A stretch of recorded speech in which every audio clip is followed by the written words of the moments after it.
Bonjour les amis, j'espère que vous allez bien. Bon, aujourd'hui je suis à Toulouse au Tactical Fight Team avec Johan, Axel et Quentin. Mais merci à vous de me recevoir. Et est-ce que vous pouvez vous présenter s'il vous plaît, chacun d'entre vous, et présenter le club? Ok, donc moi je m'appelle Johan Salvador, je suis combattant professionnel et cofondateur du Tactical Fight Team. Moi c'est Axel, je suis combattant de bare knuckle et de boxe avec Mitaine. Voilà. Arola Quentin, je suis combattant professionnel et cofondateur de Tactical Fight Team avec Johan. Ok, ça marche. Il y a un autre coach dans le club, c'est ça? C'est ça. Mathieu Chaumont, mais il n'est pas disponible. En fait, on a même plusieurs coachs, donc Gavin, Dany, enfin il y a plusieurs intervenants vraiment. On essaie de faire appel aux meilleurs de la région dans chaque discipline. D'accord. Voilà. Et c'est quoi l'histoire de votre club? Donc du coup j'étais au Tous Fight Club à l'époque et donc c'était la première année où je suis arrivé à Toulouse. Et au bout de quelques mois, on m'a proposé d'affronter Quentin au combat challenge, mais en 70 kilos. Et moi, je combats plutôt en 66. Et puis, j'avais pas envie de l'affronter. Voilà. Parce que déjà, de réputation, et c'est un bon jiu-jitsuka. Et je trouvais que c'était dommage de s'affronter entre Toulousains. Il valait mieux qu'on rassemble nos forces, qu'on travaille ensemble et qu'on élève le niveau toulousain pour affronter les autres Français ou les étrangers. Voilà, donc du coup, après, avec Johan, on a commencé à s'entraîner ensemble. Et en fait, on s'est vite rendu compte que sur Toulouse, il n'y avait pas une vraie structure dédiée au MMA. Voilà, moi, j'étais là, je suis toulousain depuis ma naissance. J'ai fait exclusivement que du jiu-jitsu brésilien, avec certains résultats en France ou en Europe. Donc, moi, je voulais apporter ce côté-là du MMA. Et quand j'ai rencontré Johan, que j'ai vu que c'était un bon boxeur, un bon lutteur, je me suis dit qu'à tous les deux, on pouvait faire quelque chose. Voilà. D'accord. Moi j'avais un petit peu arrêté les sports de combat pendant quelques temps. Et en travaillant avec Quentin, on travaillait dans la même entreprise en fait. On travaillait ensemble, il m'a redonné le goût au sport de combat, j'ai repris les entraînements. J'ai découvert le MMA, le sol, le grappling. Et voilà, je suis reparti à fond la caisse et tout. J'ai tout lâché rien que pour ça, quoi. Voilà. Du coup, le club s'est lancé et depuis qu'ils ont lancé le club, je suis à 200% dedans. Voilà. Ok. Tu fais des compètes aussi? Ouais, je combats aussi, ouais. Pas en MMA, mais du coup en bare knuckle. Ok. Voilà. Je voulais savoir, est-ce que chacun d'entre vous, en tant que coach, vous avez des objectifs et des ambitions pour soit à titre personnel ou soit pour le club? Ah, mais moi, je ne cache pas du tout mes ambitions. Je veux qu'on soit le plus gros club de la région en termes de résultats, en termes d'adhérents, en termes de résultats. Toutes les erreurs qu'on a fait, moi je le vois un peu comme ça. On a foncé tête baissée, on a fait beaucoup d'erreurs. Et du coup, on essaie vraiment du coup, maintenant, nos amateurs, on les met vraiment dans un cocon, on essaie de faire tout pour qu'ils performent. Et moi, je ne cache pas, je veux qu'on bataille avec les meilleures équipes parisiennes, avec les meilleures équipes de Marseille, de Lyon, peu importe, d'Europe. Voilà, c'est vraiment une ambition que j'ai dans les quelques années à venir. Donc peut-être le futur MMA Factory de Toulouse. Voilà, c'est clairement l'objectif. Ok, ça marche. Et vous? On partage le même objectif, c'est pour ça qu'on travaille ensemble. On cherche à développer le club, à développer nos athlètes pour qu'ils performent en compétition. D'accord. Chacun dans notre domaine. Oui, alors on fait quelque chose aussi, on met quelque chose en place chez nous, c'est qu'en fait on fait combattre tous ceux qui veulent combattre. Donc amateurs, loisirs, même si on sait que ce ne sera pas des professionnels, que ça sera des grandes stars qui vont pas nous rapporter d'argent, c'est pas grave. En fait, tu t'es entraîné pendant toute l'année, on va te trouver un interclub, on va te trouver une petite compète locale, on va te faire combattre. Donc en fait, on s'intéresse vraiment à tous les élèves, tous les adhérents du club. Voilà. Et ça, c'est quelque chose que nous, on n'avait pas forcément peut-être quand on était plus jeune, dans nos anciens clubs ou on était amateur ou quoi que ce soit. On essaie vraiment de les mettre dans vraiment de bonnes conditions. Que tout le monde, si tu as envie de combattre, tu peux combattre. Même si tu veux pas en faire ta carrière, tu vas en faire qu'un, tu combattras. Voilà. Ça, c'est quelque chose que ça nous tient à cœur de faire ça. D'accord. Ouais. Et après, au niveau des combats, vous cherchez vraiment que le MMA ou il y a aussi le jiu-jitsu brésilien, le pancras, la lutte? Ouais, c'est que MMA pour l'instant, ouais. Vraiment, on est vraiment concentré MMA. D'accord. On fait quelques sorties en pancras quand c'est à côté, à Montauban. Ouais. Mais après, on va pas se déplacer pour aller faire du pancras à Paris ou à Marseille. Exactement, on sort presque 2-3 fois par mois déjà. Donc, on a une quinzaine de compétiteurs, presque 20 même, aguerris, qui sont actifs. Donc on sort déjà beaucoup pour le MMA, donc on se concentre vraiment là-dessus. Ok, voilà. Ça marche. Et merci beaucoup. Bien, merci à toi.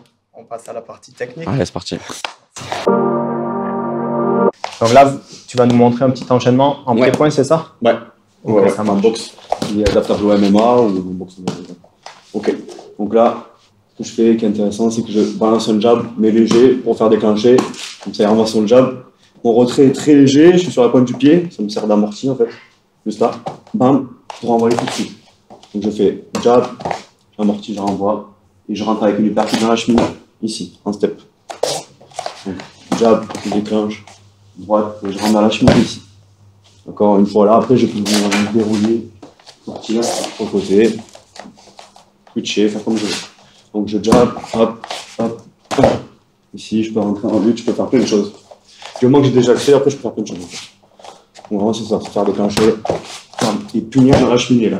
Paf. Je n'ai pas forcément visser le point, je m'en fous. Du moment que ça rentre ici, je m'en fiche. Ça passe. Crochet, précision en lutte. Voilà. C'est quelque chose qu'on fait ici, particulièrement. Ok, ça marche. Merci beaucoup. Donc, moi, c'est à partir du clinch ici, c'est une position où on se retrouve souvent en MMA. Donc, on va pouvoir balancer des genoux, mettre des coups d'épaule ici. Et là, je vais chercher à lui faire avancer cette jambe-là. Donc là, je l'ai fixé. Et là, je vais pouvoir rentrer à l'intérieur en protège à l'intérieur. Ça, c'est quelque chose que je fais beaucoup en sparring et que j'ai placé même en combat. Ok. Donc, on est là, boum, on est au corps à corps, on se déplace.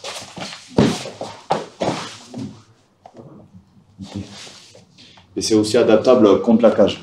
Ok. Donc, si on est en contrôle contre la cage, voilà. Hop, je suis ici. Bon.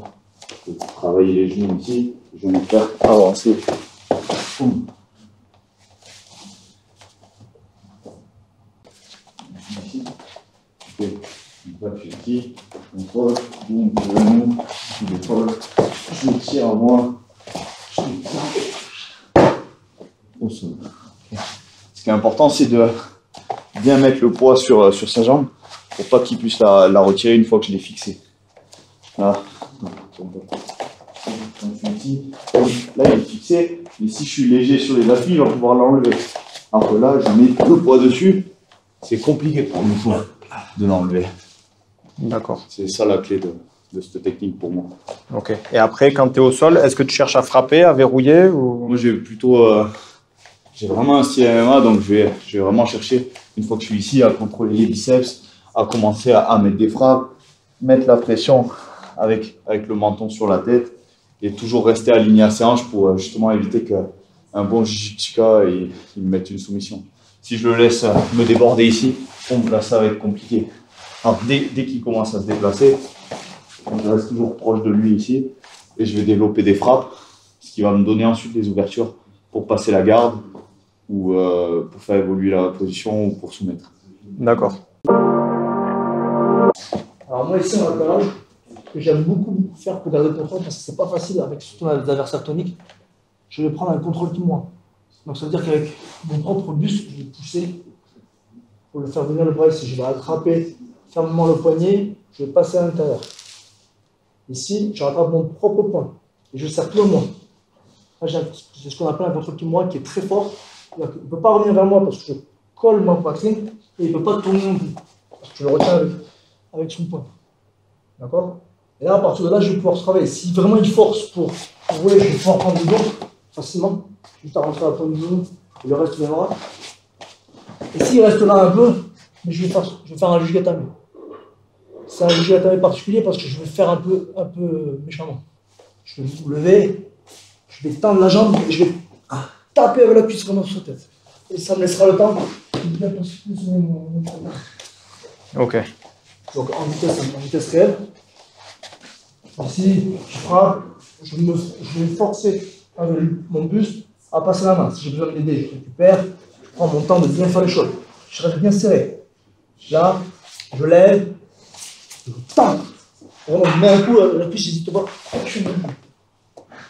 Ok, ça marche. Et après, il est brisé. Après, bon. Ok, donc du coup, la technique secrète. Ouais, après, est-ce que c'est la même? Est-ce que vous avez des techniques secrètes ou Ouais, pas? j'ai un petit détail sur le dos. Moi, je le partage, mais. Merci. ces prochains adversaires, ils sauront quoi travailler. Du coup, quand je suis en dos, le petit tips, c'est que je protège toujours la main qui va être anglée avec l'autre main. D'accord? Parce que naturellement, quand il va mettre ses mains, il va mettre ses mains, pas sur la main qui va être anglée, mais il va mettre ses mains sur la main qui la protège. Donc tout simplement, une fois que je suis ici, j'ai juste à descendre. J'ai juste à descendre, à tout tirer, et je vais de suite, chercher bien loin, je vais rentrer mon coude pour que mes doigts aillent dans la clavicule. Une fois que j'ai ce point d'ancrage, d'accord, je vais tirer mon coude en arrière. Si j'ai besoin je peux par exemple garder le point, ça me permettra de gérer sa mobilité du dos. D'accord? Si je le tire en arrière, il ne peut plus tourner. D'accord? Je le tire en arrière, et là je tire mon coude. Ok. Ce qui est plus rapide que de sortir les deux mains pour aller chercher le mental. Après, s'il défend bien, dans le second temps, je retirerai la main. On est là, je pose ma main, je vais chercher bien loin, je contrôle la main et je tire. S'il défend, hop, je vais chercher. Ok. Ça permet de séquencer l'étranglement, de le mettre déjà en difficulté assez rapidement. Ce qui fait qu'il focus plus il va moins focuser sur les mains, sur comment elles sont. Il va moins m'empêcher de la sortir. Parce que là, s'il m'empêche de la sortir avec son bras, c'est le genre de choses qu'on peut voir, c'est galère. D'accord?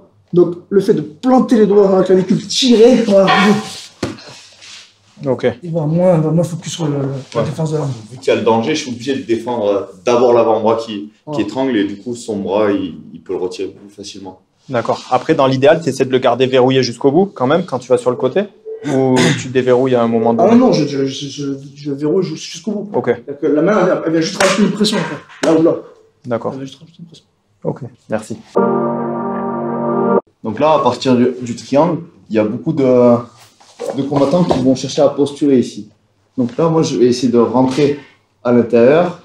Je vais faire glisser ce jambe ici en pied garde, ça s'appelle. Et là, je viens chercher une matrix. Donc ça là, et je viens tout ramener vers le bas. Ok. Ce crochet-là, c'est important, il reste ici. Sinon, si je le lâche, il va pouvoir partir. Ok. Donc, on repart. Je se relève. Ici, et je remonte. Je remonte d'abord, et ça m'aide à remonter mes abdos. J'accroche les hanches, boum, et je viens chercher une ceinture. Et là, généralement, soit il continue à avancer et je monte sur lui. Boum, j'ai la compression ici. D'ailleurs, on l'a vu récemment à l'UFC. Je ne sais plus qui c'est qui l'a fait, mais. Ou alors je vais tomber sur le côté. Boum. Et direct, ça met une grosse pression sur son mollet et sur son genou. D'accord. Et ça marche à partir de n'importe quelle attaque haut du corps. Donc, omoplata, clé de bras, triangle. Dès qu'on est ici, posture.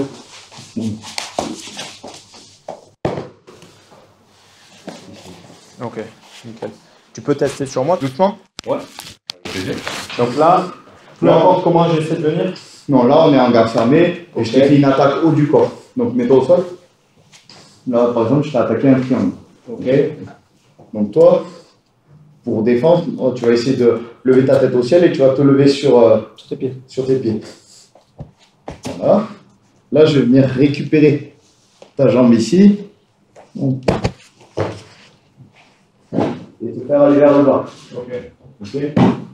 Là, je viens récupérer ensuite pour mettre de plus en plus de pression sur toi. En fait, c'est une technique que j'ai trouvée un peu par hasard. Quentin utilise beaucoup les compressions de mollets. Et en fait, je me retrouvais souvent dans la situation où dès que j'attaquais clé de bras au triangle, en MMA, c'est un peu moins technique en jiu-jitsu brésilien. Les mecs, du coup, ils essayaient de le lever, soit pour lever et slammer, soit pour arracher le bras. Et du coup, je trouvais cette solution, c'est de switcher entre les attaques haut du corps et les attaques bas du corps. D'accord. Moi, j'aime bien partir sur la compression, mais on peut partir sur la clé de genou directement ou sur les clés de talon. Ok, ça marche. Ça doit être douloureux. Ouais, bonne compression de mollet. Ouais, ça fait mal. Sauf les gens qui ont des petites jambes, tout ça, des fois, c'est galère de les faire taper. Alors, sur mon direct du gauche, je vais switcher sur les jambes tout de suite. Donc, un changement de garde, comme un changement de taille en fait. c'est pas vraiment pour faire mal, c'est vraiment pour faire lever les mains. Ici, je mets un check hook sur le côté. Donc, hop, check hook, je vais décaler. Et là, j'envoie un gros middle. Avec mon changement de garde, du coup, ça va être ma jambe arrière. Donc, je vais changer, check hook, là, je touche un peu, et c'est là que je vais faire mal. Je vais remplir sur la jambe. Les bras, c'est vraiment pour faire chier. Ici, hop, hop, hop, hop. Les bras, c'est vraiment la figuration, c'est pour faire chier. Si je touche, mais vraiment pour emmerder un peu. Là, hop. Et maintenant, je me pique énormément. C'est ce que j'aime mieux. Je vais varier les niveaux en plus. Hop. Je vais varier les niveaux. Hop. Le visage. Voilà. Donc, on peut remiser de l'autre côté. On peut changer là. Hop, je change de côté encore. Ah, on peut faire un boucle, quoi. Ok, Voilà. ça marche. Je pense que c'est un drill qui est sympa à faire. Ça travaille la coordination. Et c'est une bonne lésion pied-point pour le pied, j'aime bien. Je crois que ça se passe, ça. Ouais, pour le MMA, c'est pareil. Ouais, On est là. On peut venir chercher. Donc, on est sorti de l'axe. Ça donne des opportunités en plus. Lui, il est en danger parce qu'on a pris l'ascendant au niveau du positionnement. Donc, pendant qu'il se repositionne, on a le temps soit d'envoyer une jambe, comme on fait, soit de réattaquer en point, soit de changer de niveau. Ok, ça marche. Ben, merci beaucoup. Après, avec plaisir, je voulais savoir au niveau des low kicks, vous essayez de les placer où? Parce qu'en fait, il y en a qui les placent plutôt dans l'articulation, mais d'autres qui les placent plus haut. Donc, ça dépend un peu de la distance en fait. Il y a les low kicks box taille un peu qui vont être vraiment droits là, ou alors l'hollandaise qui vont partir d'en haut pour descendre et faire vraiment mal. Et il y a les low kicks un peu de distance en MMA où on va vraiment être droit pour éviter de se faire saisir la jambe, pour pas qu'elle traîne trop. C'est-à-dire que si je vais là, je vais plus facilement saisir ma jambe que si je suis ici, je vais mettre un low kick rapide. Donc c'est pas forcément pour faire mal, c'est de l'usure en fait. Plus en fouetter en fait. Exactement, c'est de l'usure, c'est de la sape, je travaille de sape. Ouais, saper. Mais si évidemment je suis un peu sur le côté, j'ai pris l'ascendant, il est pas très bien, je vais mettre un low kick qui part d'en haut, un peu là, qui va me faire mal. Ou intérieur, bam, qui va me faire mal. Mais si je suis à distance, ouais, je travaille les sapes comme ça, c'est assez droit pour éviter de me faire saisir, surtout avec des mecs comme lui. Voilà. Puis, ce qu'il faut savoir aussi, c'est qu'au niveau du règlement, surtout pour les amateurs, c'est interdit de viser directement les articulations. Ouais. Donc, on vient soit viser au-dessus du genou, soit au niveau de la cuisse, en mode box taille. Voilà. Ok. Après, au niveau de votre palmarès à chacun, qu'est-ce que vous avez obtenu comme titre? Moi, c'est principalement en jiu-jitsu brésilien parce que j'ai commencé tard le MMA. J'avais 27 ans, 28 ans, je sais plus. Du coup, j'ai été champion de France 2 années de suite en ceinture marron. J'ai participé au championnat d'Europe, je pars en quart. J'ai combattu aussi en ceinture noire, j'ai fait quelques résultats en ceinture noire dans les régions ou même au Paname. Voilà. Et en MMA, aujourd'hui, à l'heure actuelle, je suis à 3-5. Donc 3 victoires, 5 défaites. Je peux justifier je pourrais toujours trouver une excuse aux 5 défaites, évidemment. Mais voilà, moi je suis quelqu'un qui accepte les combats, qui a jamais combattu en pensant avoir une carrière de MMA. Vraiment parce que je commençais tard et que je venais d'un style unidimensionnel, pardon. Donc voilà, mes défaites elles s'expliquent parce que j'ai clairement un manque de travail en MMA, de base. Bon, j'ai pas pris le temps de travailler les bases. Et que j'accepte les combats à 2 semaines parce que j'aime voyager, j'aime rencontrer des gens et j'aime me battre. Bon, tout simplement. Voilà. Donc du coup, j'ai jamais combattu dans la construction de carrière. C'est peut-être une erreur. Aujourd'hui, je le conseillerais pas à un jeune qui veut faire ça dans sa vie. Mais voilà, moi c'était mon état d'esprit comme un peu en jiu-jitsu brésilien où je partais, on savait pas sur qui on allait tomber à la compétition. Tu vois, tu combats pour final. Ok, ça marche. Moi j'ai une dizaine de combats en amateur en kickboxing, j'ai eu 2 combats en amateur en MMA, j'ai pas trop combattu. Et là je fais un box avec mitaine, du coup je suis à 1 victoire, 1 défaite. Voilà. Là, je bascule vraiment barnacle à main nue et barnacle MMA, barnacle boxing aussi. Voilà. Prochainement d'ailleurs. Alors moi du coup en MMA en MMA pro j'ai 3 victoires pour 4 défaites. Donc un peu le même profil que Quentin. Moi je voulais combattre. Je me suis pas trop posé la question si j'étais préparé, si j'avais le niveau. J'ai vu des adversaires qui étaient prenables. Je les ai acceptés avec plus ou moins de préparation et derrière les résultats étaient pas forcément positifs. Après je me suis bien préparé justement à partir du moment où on s'est entraîné ensemble. J'ai commencé à bien préparer des combats et là j'ai pu enchaîner quelques victoires. Derrière j'ai encore fait une erreur d'accepter un combat au dernier moment, donc c'est ce qui explique ces défaites. Mais maintenant on a appris de nos erreurs et on essaie de ne pas les retransmettre à nos élèves et nous aussi de faire des préparations correctes. Et sinon, en amateur, j'ai 7 victoires pour 3 défaites en MMA, pancras, grappling fight, enfin, tout ce qui se passe en France. J'ai combattu un peu en boxe anglaise, j'ai combattu en lutte. En lutte, j'étais champion régional de Champagne-Ardenne. En grappling, j'ai fait 3e au championnat de France CFJJB en ceinture bleu-violette. Et puis voilà. Et en Viet Vo Dao, j'ai quelques titres au niveau national. D'accord, c'est bien. Voilà. Et après, Mathieu qui n'est pas là, est-ce que vous pouvez... Ouais, on peut. Alors au début, il est venu, Mathieu, il vient du rugby à Toulouse. Voilà, c'est quelqu'un de très très physique. C'est quelqu'un d'acharné dans le travail. En 1 an et demi de MMA, c'était la période post-Covid, donc la fédération n'avait pas encore lancé les compétitions. Nous, on aurait été dans l'optique de lui faire des combats amateurs, mais ça venait pas. Ça a été un peu long à se mettre en place. Du coup, on a une proposition d'un combat pro en Espagne, avec 1 an et demi de MMA. Il a affronté quelqu'un qui avait déjà 7 combats en amateur, des combats pro en anglaise. Et voilà, lui, avec son style de physique, il a joué vraiment à la lutte, en Khabib. Donc là, il a harcelé. Et voilà, du coup, ça s'est commencé comme ça.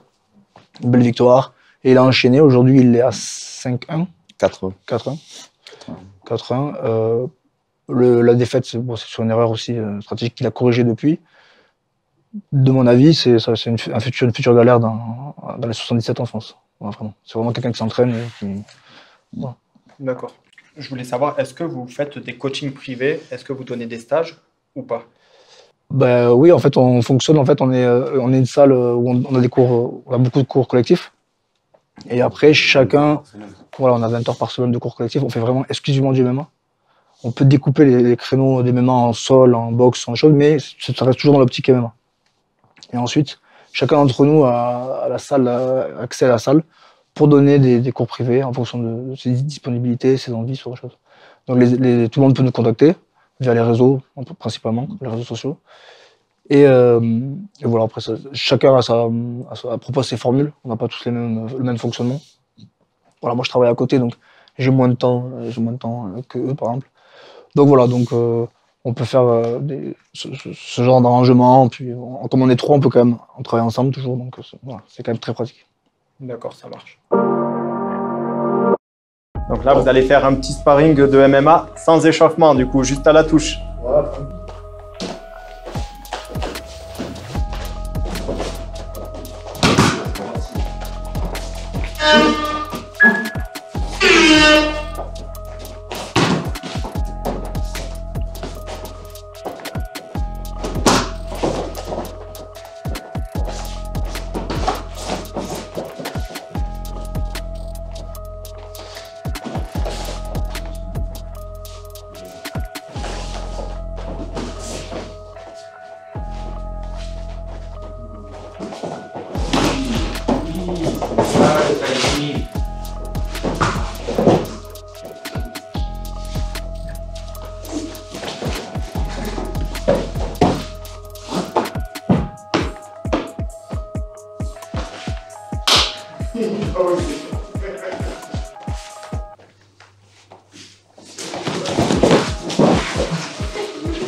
1 minute.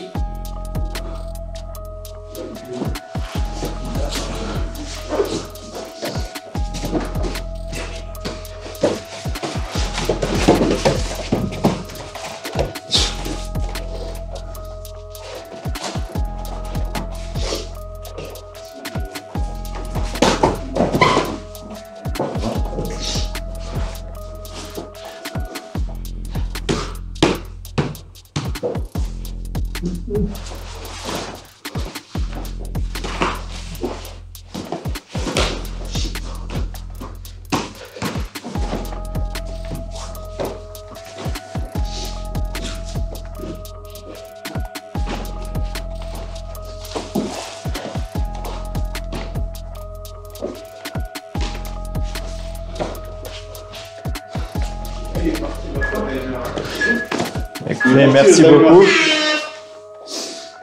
Merci beaucoup et bravo. D'abord en lutte et après en MMA. En lutte, en fait, vu que les gardes, elles sont, le bus il est incliné, on va être quasiment obligé de changer de niveau en posant le genou ici pour passer sous son centre de gravité et arriver à le chercher. Pour ça, on vient chercher des réactions, tout ça, ici. Après, bon, on vient faire attention à la tête, marquer le takedown. Après, en MMA, vu qu'on est debout, on peut également attaquer vachement bas, que ce soit peut-être à l'intérieur ou à l'extérieur. Ça dépend des préférences. À l'extérieur, il y a un peu plus de risque des guillotines. Sur l'intérieur, si la tête elle est mal placée, on peut se faire sprawler dessus plus facilement. Mais pour éviter ça, je vais rentrer en power, ce qu'on appelle, donc sans poser genoux. Par exemple, j'ai envoyé un overhand ici. Et j'ai un paquet ici. Ici, pour lui, ça va être compliqué de scroller parce que je suis haut sur ses hanches. Si je suis là, là, il va pouvoir scroller. Si j'ai la tête haute, il ne pourra pas scroller. Donc, ici, là, c'est pareil, je vais faire une ouverture du côté où il n'y a pas la hanche. Appuyer vers le bas et garder la pression au sol. Ok. Merci. Ouais, peut-être à l'intérieur. Donc là, sur le power, bon. Là, il faut que je fasse quelque chose avec mes mains. Si je fais rien, que lui il garde le contact avec moi, ça va être compliqué. Il va pouvoir partir sur le dos, sur les rotations. Si je défends, il va prendre la ceinture. Donc là, ce qui est bien, c'est rentrer le overhook et de mettre un contrôle de la tête ici. Là, s'il essaie de m'amener au sol, pour lui, ça va être compliqué parce qu'il est loin de moi. Ok, je vais pouvoir toujours le garder loin et garder le contrôle sur ses mouvements. Bon, là, je suis ici, je garde là. Après, je vais essayer de sortir la jambe et je viens kicker vers là-bas. Bon. Là, je vais pouvoir enchaîner avec des genoux, éventuellement un takedown de judo. Même à partir du moment où il est ici, je vais pouvoir ensuite enchaîner sur de la lutte. Et ainsi de suite. Ça dépend de mon profil, si je veux rester debout ou si je veux aller au sol. D'accord, ça marche. Ok. Et merci en tout cas. Merci à toi. Bon, en tout cas, merci beaucoup à vous trois. Merci à toi. Et ben, avec plaisir. Et j'espère qu'on pourra faire une autre vidéo prochainement. Et merci pour vos conseils et à bientôt. Merci à toi. Merci beaucoup à toi. Merci. Merci.